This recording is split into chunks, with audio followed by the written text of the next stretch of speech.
Welcome to Starbound's second channel. My name is Aurum, I'll be your narrator today. But before we get into today's story, please check below to see if you've subscribed to the channel. It's 100% free and just allows our stories to pop up on your feed more often. Through the neural interface of his ship, Paco felt every shard of ice floating past Pluto's dark surface. His consciousness extended through the vessel's sensor array, giving him a perfect spherical awareness that no physical eyes could match. Where a window would have been pointlessly limiting, the interface let him experience space in its true vastness. Every radiation wave and magnetic field as clear as color. The ship itself was small, barely larger than the transport pods used by the Karanok for short-range flights. Its silver-white hull curved in organic shapes that mimicked the flowing architecture of his people, though now its once pristine surface bore the scars of his long journey. No external lights marred its surface. They weren't needed when the pilot could feel every micrometeorite impact and temperature variation through the direct neural connection. Paco himself sat suspended in the ship's central chamber, his slender frame floating in the suspension gel that protected him during high-G maneuvers. His pale blue skin, evolved for the dim light of his homeworld's binary stars, seemed almost luminescent in the soft glow of the life support systems. His two slender arms drifted with the gentle currents of the gel, each ending in delicate fingers adapted for precision work. Unlike the massive, fur-covered Karanok who had enslaved his people, Cenarians had evolved for perception and agility rather than brute strength. The first signs of humanity's presence appeared in his sensor feed, ancient mining operations on Pluto's surface that put the finest Cenarian engineering to shame. Geometric patterns stretched across the dwarf planet's icy plains, their purpose unclear but their coordination undeniable. Paco recorded everything, each detail feeding into his ship's memory through the neural link, though the effort made his head throb. The interface wasn't meant for such extended use, but he couldn't risk missing anything that might help save his people. As he crossed Neptune's orbit, more evidence accumulated. Automated drones, so advanced they nearly escaped his notice, maintained vast arrays of scientific equipment in the ice giant's upper atmosphere. They ignored his presence completely, focused on tasks whose purpose he couldn't begin to guess. Around Uranus, he found similar machines, their movements suggesting they'd been performing their duties without interruption for centuries. Saturn's rings held structures that defied his understanding, gossamer thin sheets of material that seemed to harvest energy from the planet's magnetic field. They stretched for thousands of kilometers, yet had less mass than a single Cenarian vessel. Jupiter's massive radiation belts contained networks of satellites that appeared to be conducting experiments on a planetary scale. The Mars colonies struck him the hardest. Here, at last, were clear signs of habitation, or rather, abandonment. Vast cities stood empty under the red sky, their architecture unlike anything in his species' database. They showed no signs of warfare or disaster. They had simply been left behind, preserved like museum pieces by automated systems that continued their work for centuries, if not millennia. Hope began to fade in Paco's heart. He'd crossed half the galaxy chasing stories of humanity's power and benevolence, tales of a species that stood above all others, yet used their might to protect the weak. Every spacefaring race knew the legends, how humans had ended wars between elder species, uplifted young civilizations, and maintained a peace that spanned thousands of light years. But where were they now, when his people needed them most? Earth appeared in his sensor range, a blue jewel that stopped his hearts entirely. The cradle of humanity gleamed with pristine beauty, its atmosphere clearer than any inhabited world he'd ever seen. But as his ship drew closer, despair replaced his awe.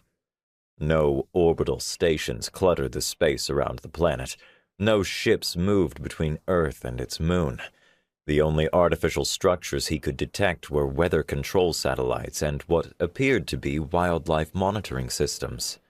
Humanity's homeworld had become a nature preserve, protected and maintained, but no longer inhabited. Paco's despair transmitted through the neural interface, causing his ship to drift slightly off course. The Karanok would continue their expansion.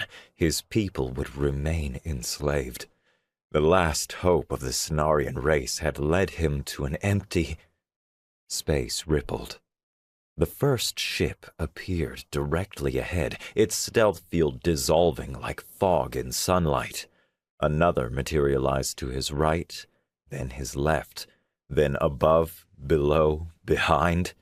Within seconds, thousands of vessels surrounded him, their weapon signatures lighting up his sensor feed like a stellar nursery. You have entered protected space. The voice bypassed his ship's communication array, speaking directly into his mind through the neural interface. I am Sigma. Identify yourself and state your purpose, or you will be eliminated. Through the interface, Paco could feel the targeting systems of every ship locked onto his position. Each one could vaporize him before his neural impulses could even register the shot. The weapons alone spoke of technology centuries beyond his people's capabilities. I am Paco, of the Cenarian people, he managed, his thoughts carrying his voice. I seek humanity's help. Please, the Karanok, your species is unknown to us, Sigma interrupted. And this sector is explicitly restricted from all non-human traffic. The consequences for violation are absolute. More ships appeared, filling every possible escape vector. Paco's terror transmitted through the interface, causing his small vessel to tremble slightly in space. The neural connection that made his ship feel like an extension of his body now ensured he could feel death approaching from every direction. Please, he tried again, pushing his desperation through the link. My people are dying. We heard the stories. Everyone has, about how humanity helps those in need, about their ancient power. His ship drifted closer to Earth, though he hadn't intended to move. We didn't know where else to turn. There was a pause, during which Paco felt the weight of calculation beyond his comprehension. The ships hung in space like suspended stars, their presence both beautiful and terrifying. Your neural patterns indicate truth, Sigma announced finally. However, entering this space was still a violation. If you cannot provide a compelling reason for your presence here, the default response is termination. Through the neural link, Paco transmitted images. Massive, brown-furred Karanok warriors, twice the size of his people. Plasma weapons that cut through their best defenses like paper, orbital bombardments that turned cities to glass. His homeworld conquered, millions dead or enslaved. The stories say humanity protects the weak, at least their homeworlds, he said softly. That they're the apex predators of the galaxy, but they use their power to help others. Please, are they still here? Can they still help us?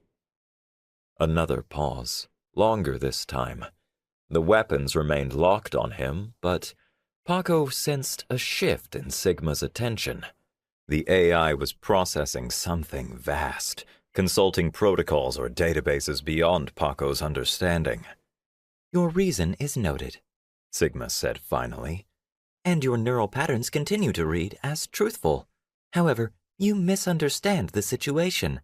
Earth is not humanity's current residence. It is a preserve, protected in perpetuity as the cradle of their species. Paco's heart nearly stopped. Then, they're gone? Extinct? The response came with what felt almost like amusement. No, humanity is very much alive. They simply no longer require physical planets for habitation. A new sensation filtered through the neural link. Curiosity, perhaps? Would you like to meet them? The question hung in space like a lifeline. Paco's neural interface transmitted his mix of fear and hope, causing his ship to drift minutely forward before the automated systems corrected its position. The fleet of ships surrounding him remained perfectly still, their weapon signatures unwavering. Yes, he whispered through the link, his mental voice conveying both his desperation and his wonder. Please. The vast consciousness that was Sigma seemed to expand through the neural interface, its presence filling Paco's awareness like an ocean compared to his small pond. The sensation wasn't invasive. Rather, it felt like being granted access to a greater space, as though a door had opened to a room he hadn't known existed. Your ship's neural interface is primitive, Sigma observed, but compatible enough for basic communication. I will assign a subconsciousness to guide you. Maintain your current position. The weapon lock from the surrounding ships disappeared, though they remained in formation. Through his sensor array, Paco watched as they began to shift, creating a corridor in space that pointed away from Earth. A new presence touched his mind, gentler than Sigma's vast awareness. The promised subconsciousness, he realized. This way, it guided, and Paco felt his ship respond almost without his input. The neural interface translated the AI's direction into pure intuition, making the complex series of burns and course corrections feel as natural as walking. They accelerated away from Earth's orbit, passing through the fleet like fish through a school of much larger predators. Where are we going? Paco asked, watching Earth's blue sphere diminish behind them. Where do humans live if not on planets? Humans exist primarily in simulated worlds of their own creation, the subconsciousness explained. Its voice transmitted subtle harmonics that Sigma's hadn't, making it feel more personal somehow. Their physical bodies are preserved in stations orbiting red dwarf stars, where the stellar life cycle provides the most stable long-term energy source. The concept staggered Paco. They abandoned their bodies. No. Amusement colored the response. They maintain their physical forms and occasionally return to them for various purposes. Creation of new technologies, defense of protected spaces, aid to allied species. A pause. And also reproduction. Humans prefer to raise their young in the real world, though they have long since mastered virtualization of consciousness and artificial gestation. They were accelerating faster now, far faster than Paco's ship should have been capable of. Through the neural interface, he sensed subtle modifications being made to his vessel's systems, optimizing them beyond their design specifications. The stars began to shift as they achieved velocities that would have been suicidal without the AI's guidance. Why maintain physical bodies at all? Paco asked, fascinated despite his underlying fear and urgency. If their simulated worlds are so perfect, humans believe that maintaining connection to their physical origins is crucial to maintaining their humanity, the subconsciousness replied. They don't want to lose their connection to biological life and believe they cannot truly understand or protect it without remaining part of it themselves. The journey continued in silence for a time as Paco absorbed this. His sensor array, enhanced by whatever modifications the AI had made, showed him wonders he could barely comprehend. Vast networks of automated systems maintained the space between worlds. Clouds of nanomachines refined asteroids into pure elements. Entire comets were shepherded into new orbits for purposes he couldn't begin to guess. There are 3 primary reasons humans choose to wake physically, the subconsciousness continued, apparently sensing his curiosity and his need for a more detailed explanation. First, when they wish to create something new, they believe physical interaction with reality provides inspiration that simulation cannot fully replace. Second, when warrior species violate protected spaces and require direct intervention. And third, when allied species require aid that cannot be provided through automated systems alone. Paco's heart beat faster. And which category does my request fall into? That remains to be determined, the AI replied. But Sigma has judged your case worthy of human attention. That alone is significant. When Sigma finished, a new star was growing in Paco's sensor feed. A dim red dwarf, barely bright enough to be visible to organic eyes. But around it orbited structures that defied comprehension. Stations larger than cities spread in geometric patterns that seemed hard to believe could exist. Energy patterns were transmitted between them in ways that might have been communication or might have been art. "Human bodies are preserved here?" he asked, his voice small in his own mind. "Some of them, those who wished to remain closer to Earth. Others chose stations around different stars, spreading themselves through the galaxy." The subconsciousness guided his ship toward one of the smaller structures, though smaller was relative, as it was still larger than any space station Paco had ever seen. "Sigma has arranged for you to meet with one human who recently chose physical awakening." "Recently?" The word caught in Paco's thoughts. "How long do humans usually stay awakened?" "It varies. Some maintain physical form for years when working on complex projects. Others wake only briefly to handle specific situations. The one you will meet has been physical for approximately 3 Earth months, overseeing the development of new biological preservation protocols for Earth." They were close enough now that Paco could see the station's surface in detail. What had appeared solid from a distance revealed itself as a constantly shifting maze of geometric shapes, the entire structure reorganizing itself moment by moment. His ship approached what seemed to be a docking bay, though it looked nothing like any he'd seen before. "I will need to adjust your neural interface," the subconsciousness informed him. "The station's environment is optimized for human biology, but compatible with your own. However, you will need enhanced processing capacity to interact with its systems." Paco felt the changes begin, subtle at first, then building in complexity. The neural interface expanded, granting him awareness of systems within systems, layers of reality he hadn't known existed. The station wasn't just reorganizing itself, he realized. It was alive in its own way, constantly evolving to meet the needs of its inhabitants. "Are you ready?" the subconsciousness asked as the docking bay opened before them, its walls flowing like liquid metal.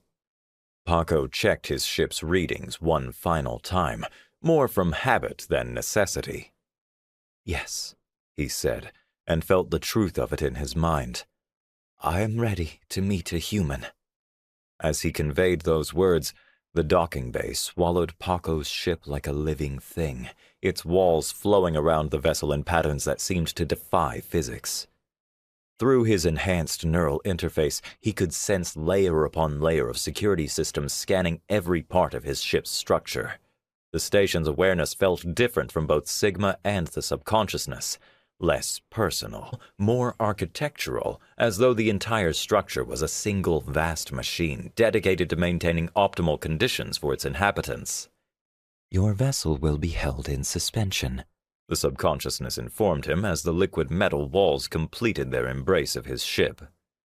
"You may disconnect from the neural interface. The station will provide direct environmental support." Disconnecting felt like losing a sense he'd always had. The suspension gel drained from his chamber, leaving him feeling vulnerable and small. Without the interface, he was just himself again.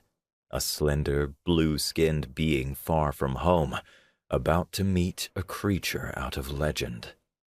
The walls of his ship dissolved, or perhaps folded away. His perception couldn't quite parse the geometry of it. He found himself standing in a corridor that seemed to breathe, its surfaces moving with subtle patterns that might have been art or might have been information. The air was perfect. Neither warm nor cool, with just the right mixture of gases for his biology. A humanoid figure waited at the end of the corridor. At first, Paco thought it must be another AI construct, its silver-white surface reflecting the corridor's patterns. But as he approached, he realized it was a robot, its form clearly designed to approximate human proportions while remaining obviously artificial. "I am Sigma's physical avatar," the robot said, its voice matching the vast presence he'd first encountered near Earth. "I will guide you to the meeting chamber. The human you will meet is called Matthew." Paco followed the avatar, trying not to stare at everything at once. The corridor opened into larger spaces, each more incredible than the last. In one chamber, he saw what appeared to be artificial wombs, each containing a developing human child. In another, complex machinery wove what might have been new bodies, though the purpose of the process wasn't clear to his understanding. "As I said before, humans prefer to raise their children physically," Sigma explained, noticing his attention. "The first few years of human development occur in biological form, before they are given access to simulated spaces. It helps maintain their connection to their original nature." They passed through a security checkpoint that existed more in probability than physical space. Paco felt the station systems analyzing him on micron levels, verifying his identity and intentions through methods that made his perception spin. The architecture grew more organic, with surfaces that mimicked natural materials while retaining their fluid technological nature. "Why are there so few physical humans?" Paco asked, noting the empty chambers they passed. "In a station this size." "Most of the space is dedicated to support systems, backup facilities, and emergency protocols," Sigma replied. "Humans learned long ago that concentrated population centers create unnecessary vulnerabilities. They spread themselves across many stations, many stars. It makes them virtually impossible to threaten as a species. If you attack one, the others will awaken." The concept struck Paco with sudden force. His people had built cities, collected themselves as easy targets for the Karanok's weapons. Humanity had evolved beyond such weaknesses, becoming as distributed and resilient as the AIs that served them. They entered what appeared to be a garden, though none of the plants were species Paco recognized. The air here had a different quality, still perfectly breathable, but carrying scents that triggered profound responses in his biology. He felt simultaneously more alert and more at peace. "Matthew designed this space," Sigma said. "He believes that organic beings communicate best in organic settings. The plants are from Earth's prehistoric periods, recreated to match fossil records." The garden opened into a wider chamber that seemed to exist partially in normal space and partially elsewhere. Its boundaries were suggestions rather than limits, and at its center stood a simple wooden table that was possibly the least artificial thing Paco had seen in the station, precisely because of how natural it appeared. "He will join us shortly," Sigma said, gesturing to one of the chairs. "He is completing something he calls a morning routine, though such temporal distinctions are largely arbitrary here." Paco sat, his enhanced perception taking in every detail of the space. The wooden table reminded him of a simplicity that made the space feel more welcoming and real. The air currents in the room flowed naturally, and even the light seemed carefully crafted, its spectrum optimized for both human and Cenarian vision. Soon, a new presence touched Paco's awareness. Not vast like Sigma, not architectural like the station, but deep and complex in ways he couldn't quite grasp.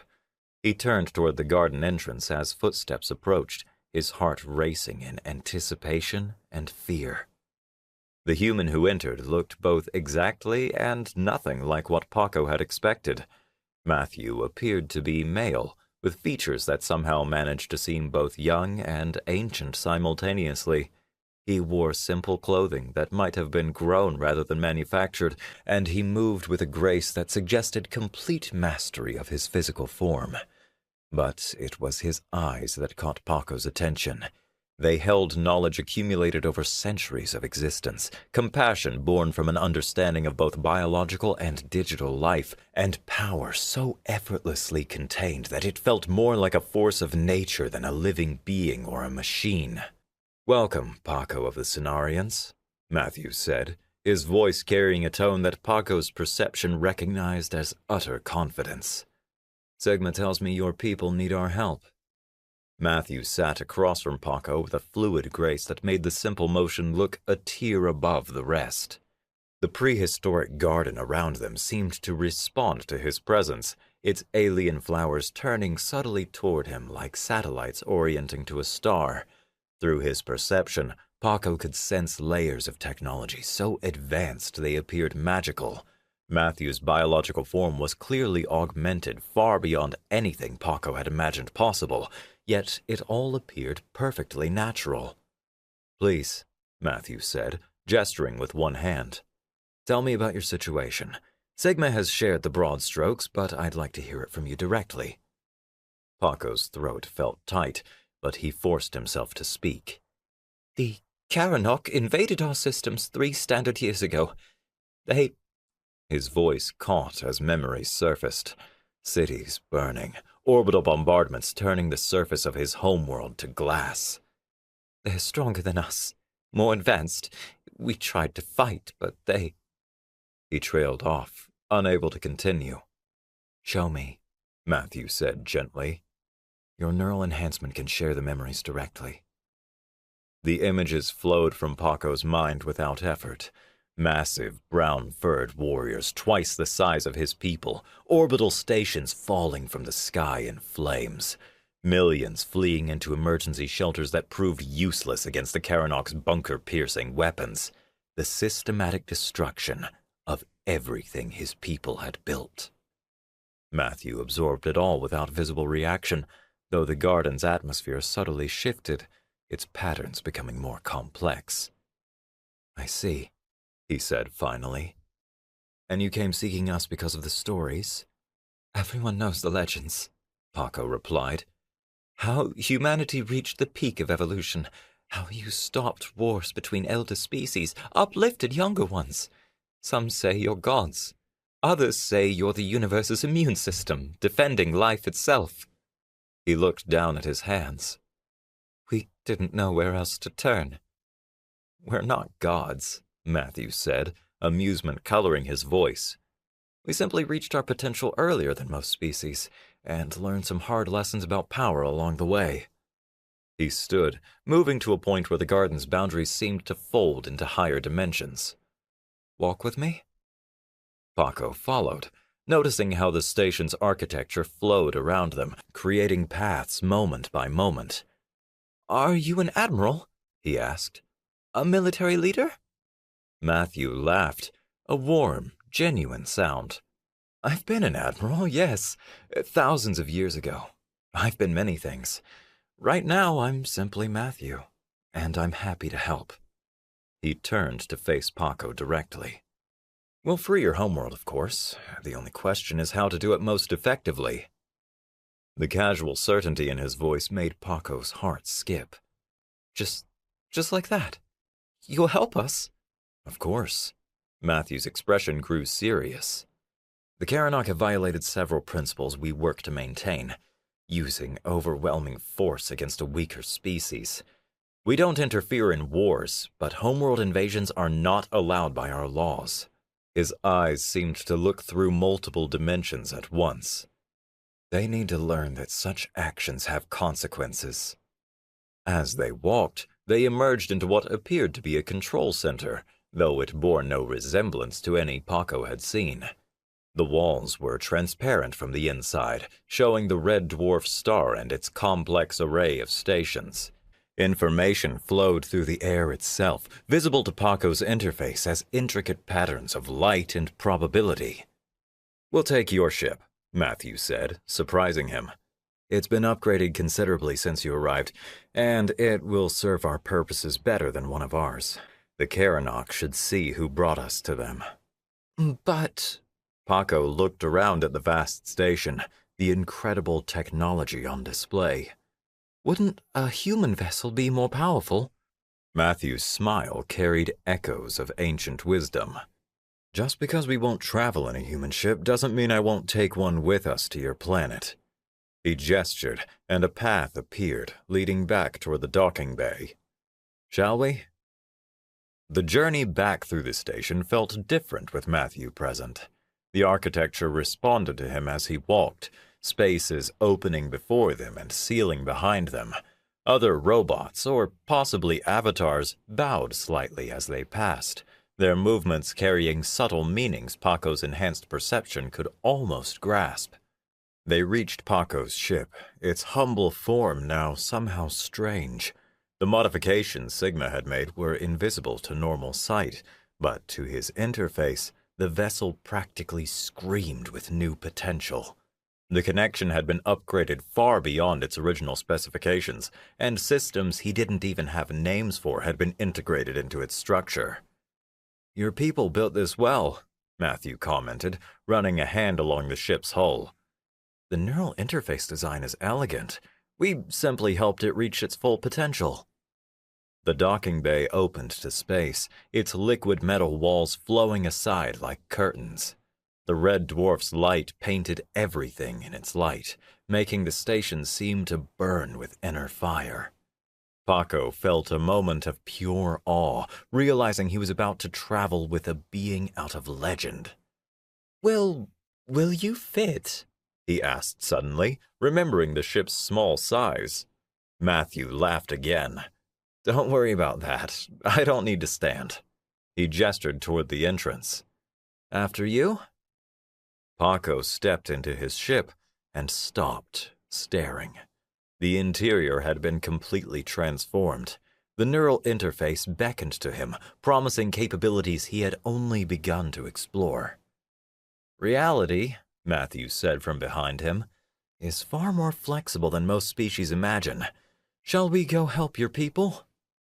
Paco moved to the pilot's position, feeling the enhanced neural interface embrace his consciousness like an old friend.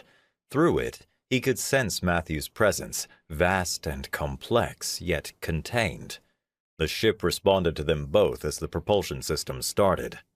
"Yes," Paco said, his voice firm for the first time since he'd begun his desperate journey. "Let's go home." The journey back to Cenarian space took far less time than Paco's desperate flight had, though he couldn't quite grasp how the ship managed it. Space itself flexed around them, distances folding in ways his mind struggled to comprehend even with the neural interface's improvements. Matthew sat in quiet meditation for most of the trip, his presence a calm center in the storm of physics-defying travel. They emerged from the final spatial fold above Paco's homeworld. The sight struck him like a physical blow. Where once towers had reached toward the binary stars, now only ruins remained. The Karanok had transformed the planet's major cities into military outposts, their brutal architecture hawking the flowing designs of Cenarian construction. Through the enhanced sensors, Paco could detect his people living in crowded refugee camps between the destroyed cities. "There," he said, indicating a particularly large Karanok installation near what had been his home village. "That's the primary command center for this region. The local overseer coordinates slave labor from there." Matthew opened his eyes, studying the scene with calm interest. 10 Karanok warriors in the immediate area, he noted. "Would you like to watch how we handle this sort of situation?" Before Paco could respond, the ship suddenly descended through the atmosphere. No alarms sounded, no defense systems activated. They might as well have been invisible. They landed in what had once been the village square, now transformed into a training ground for Karanok troops. The massive fur-covered aliens didn't notice their arrival at first. The ship's stealth systems, Paco realized, must have been operating on levels far beyond normal technology. He watched through the neural interface as Matthew stood, his movements still carrying that strange grace that seemed to contain his true power. "Stay here," Matthew said kindly. Watch and understand why we choose to maintain physical forms. The ship's entrance opened, and Matthew stepped out into Paco's planet. He looked absurdly small compared to the Karanok warriors, each of whom stood nearly twice his height. Their brown fur and massive builds made them look bigger and more threatening than Matthew. One of the Karanok finally noticed the human's presence. He shouted an alarm in their harsh language, raising a plasma rifle that could have vaporized a Cenarian instantly. The other warriors responded immediately, weapons appearing in massive hands as they moved to surround the apparent intruder. Matthew spoke, his voice carrying effortlessly across the square. Your species has violated several principles we maintain.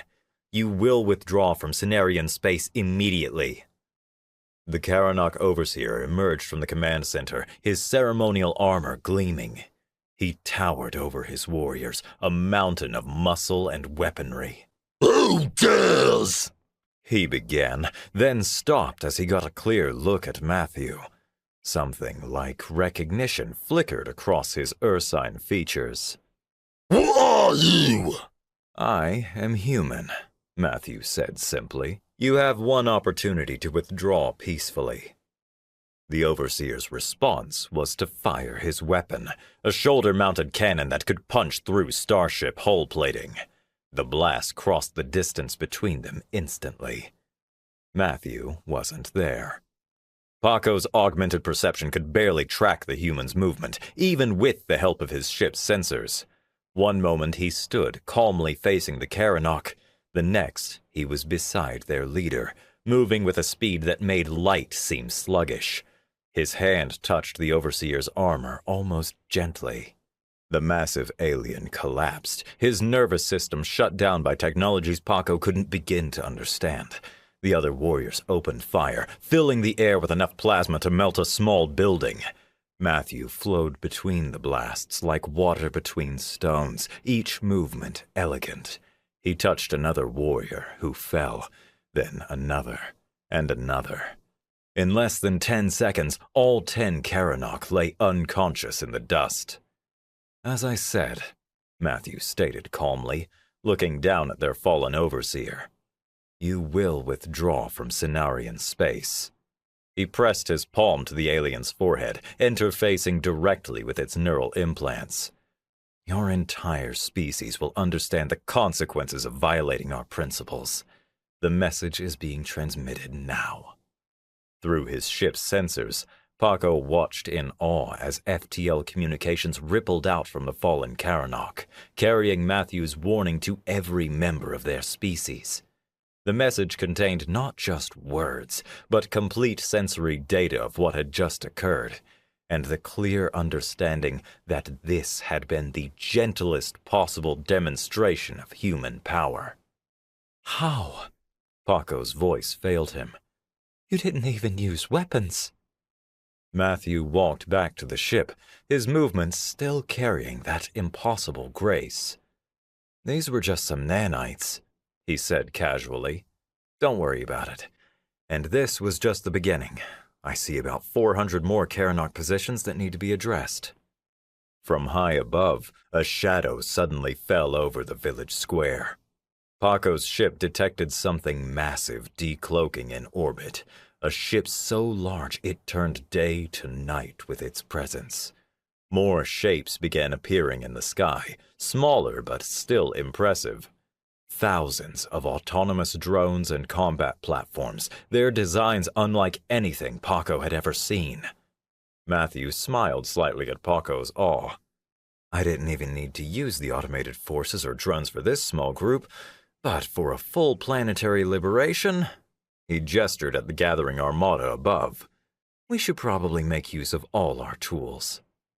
The next 5 hours passed in a blur as Paco witnessed a display of overwhelming force.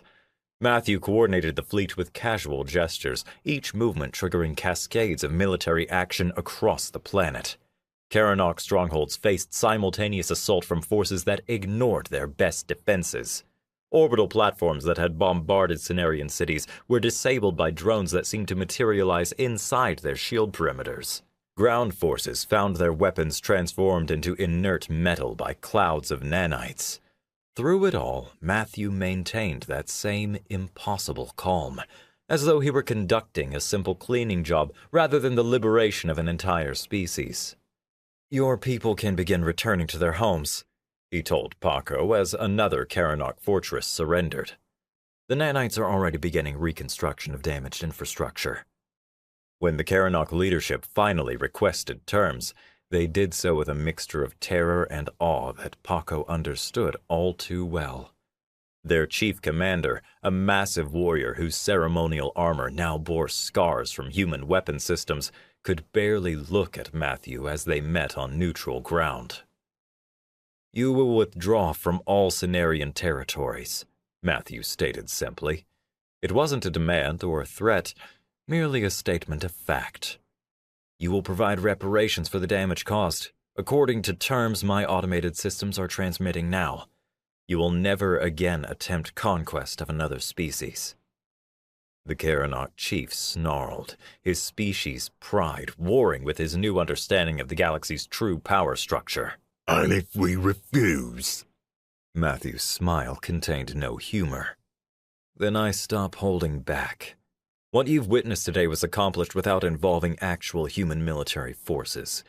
Would you like me to show you what happens when we decide to fight seriously?" The chief's fur bristled, but his next words emerged as a desperate whisper. You mean this wasn't your military? "No," Matthew said simply. "This was a diplomatic response, a simple correction of unacceptable behavior." He gestured at the fleet of autonomous ships still visible in orbit. "These are maintenance units, not warships. Please don't make me demonstrate the difference." The surrender took effect immediately. Within hours, Karanok forces began withdrawing from every part of Cenarian space they had conquered. Automated human systems followed their retreat, ensuring compliance while simultaneously beginning the reconstruction of Cenarian civilization. Paco watched his people emerging from hiding, their faces showing the same mixture of disbelief and hope he felt in his own heart. "I don't know how to thank you," he said to Matthew. "Build something amazing," Matthew replied. "That's how you thank us. Create art, music, science. Show us that we made the right choice in helping you." He smiled, and for a moment, Paco glimpsed the profound age behind his eyes. "That's what we protect, you see. Not just life, but the potential for life to become wonderful." As Matthew prepared to depart, the Karanok chief approached Paco with an awkward formality. Both of them watched the human's ship rise into orbit, where it would soon return him to his station around the red dwarf star. They stood in silence for a moment, former conqueror and former victim united in their new understanding of the galaxy's true order. We didn't know, The Karanok chief said finally. the stories. We thought they were exaggerations, myths. Paco nodded, watching the massive fleet preparing to depart, the automated systems already rebuilding his world. He stared back at the Karanok chief, too mystified to remember the hate he felt for him, not even a spark of fear of being attacked as he spoke. "They weren't myths," he said simply. "They were warnings.